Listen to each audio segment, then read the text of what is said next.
C'est un plaisir pour nous de vous retrouver comme toutes les semaines. Bonsoir à tous et bienvenue dans ce hebdomadaire qui s'intéresse à l'actualité concernant les forces de défense et de sécurité. Les dirigeants de la Confédération des États du Sahel travaillent en étroite collaboration pour faire du Sahel un espace viable. Cela passe forcément par la mise en place d'une force unifiée. Dans son édito de la semaine, Colonel Mariam Sagara revient sur les acquis de l'AES, mais aussi les défis auxquels feront face certainement le Sahel.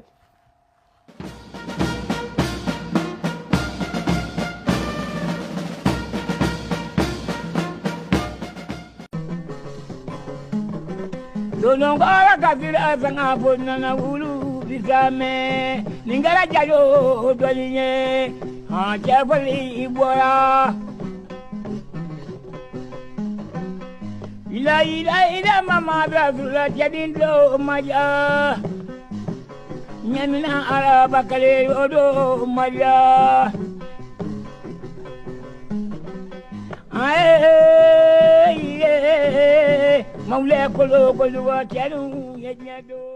L'AES en marche. L'histoire est projetée aux yeux du monde. La Confédération de l'Alliance des États du Sahel, AES, formée par le Mali, le Burkina Faso et le Niger, s'impose peu à peu sur la scène continentale et mondiale. Force montante, l'AES est résolument tournée vers la souveraineté, la dignité et l'unité régionale. Née d'une volonté commune de briser la chaîne de la dépendance et de se libérer de l'ingérence étrangère, l'AES incarne aujourd'hui une nouvelle ère pour les peuples du Sahel.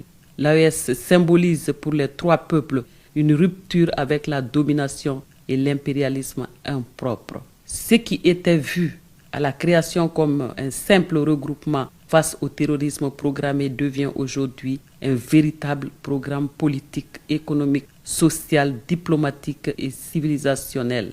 Par sa fermeté, sa vision panafricaniste et son engagement envers la souveraineté populaire, les chefs de l'AES gagnent chaque jour un peu plus la confiance de leur peuple.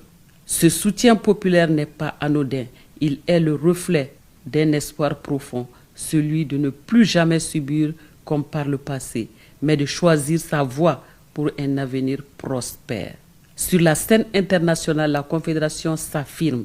Elle parle d'une voix forte, dénonce sans crainte les ingérences, assume ses choix de partenaires et refuse